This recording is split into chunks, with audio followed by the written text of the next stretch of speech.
Hello बच्चों, let's read the question. The question says that dipole-dipole interaction is stronger than London forces but is weaker than ion-ion interaction because यहाँ पर आपको दिया गया है कि जो dipole-dipole interaction होता है वो strong होता है in comparison to London forces but weak होता है in comparison to that of ion-ion interaction. तो ऐसा क्यों होता है?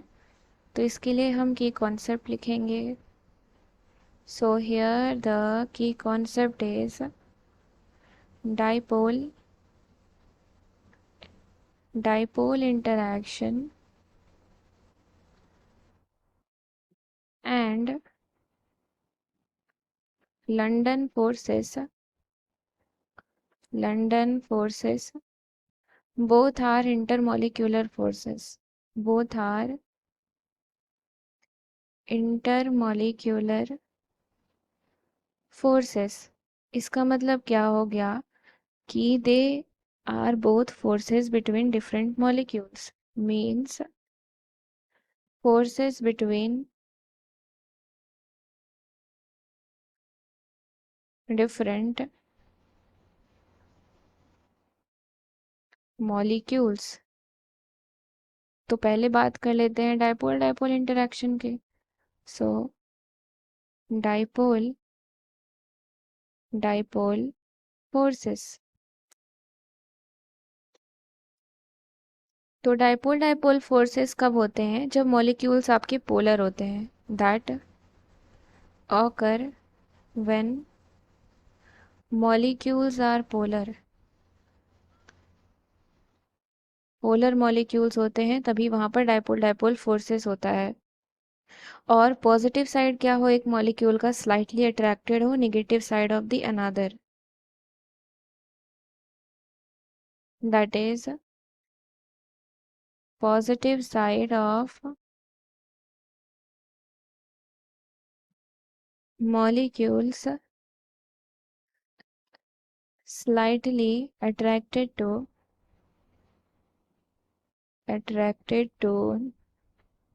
negative side of another because they need dipoles. They are only present in polar molecules. तो ये polar molecule में present है तो ये क्या होता है आपका? temporary permanent force होता है. This is a permanent force. अब बात कर लेते हैं लंदन फोर्सेस की. London forces. तो लंदन फोर्सेस कहाँ पे एग्जिस्ट करते हैं? नॉन पोलर मॉलिक्यूल्स में. That is exist in non polar molecule. यानी कि लंदन फोर्सेस लगने के लिए क्या होना चाहिए? आपका मॉलिक्यूल पहले एक तो नॉन पोलर होना चाहिए उसको. अनइवन डिस्ट्रीब्यूशन ऑफ वहाँ पे इलेक्ट्रॉन्स होते हैं.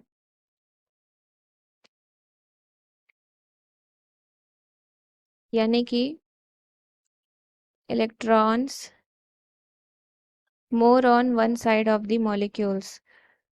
More on one side of the molecule.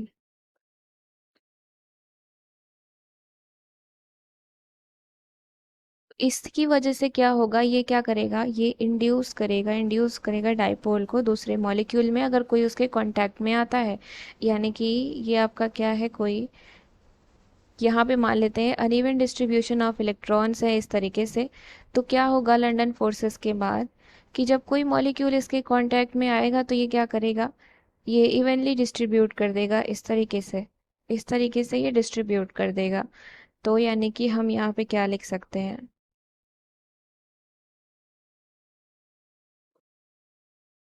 This creates an induced dipole in another molecule. In another molecule.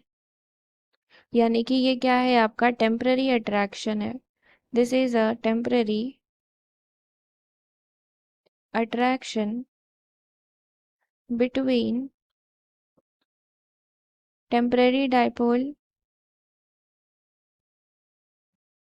Temporary dipole and induced dipole, induced dipole.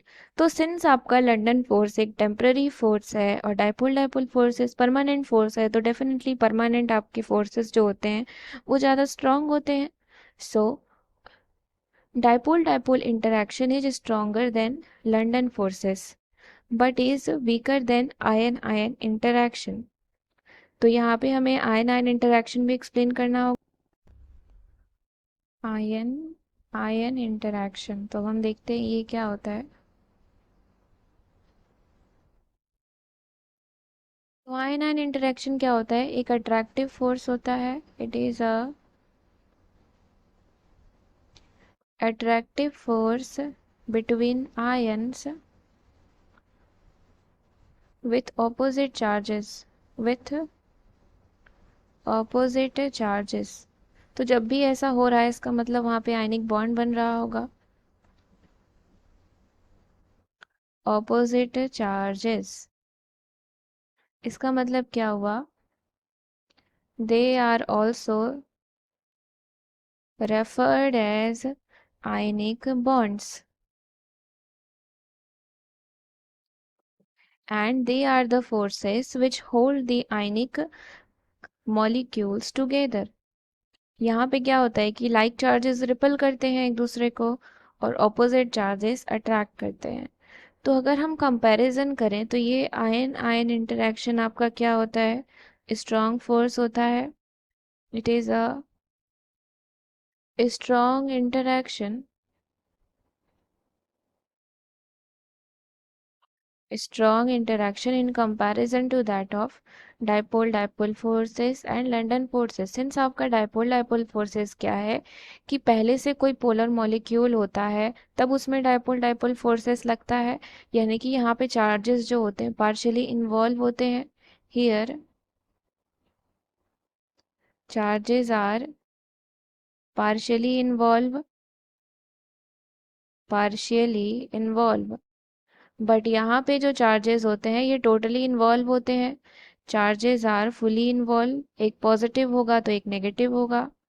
Charges are totally involved, एक positive होगा तो एक negative होगा। तो यानी कि dipole dipole interaction आपके strong होते हैं in comparison to that of London forces but weak होता है in comparison to that of ion ion interaction because only partial charges are involve. So option number A is the correct answer. I hope you understood it well. Thank you and best of luck.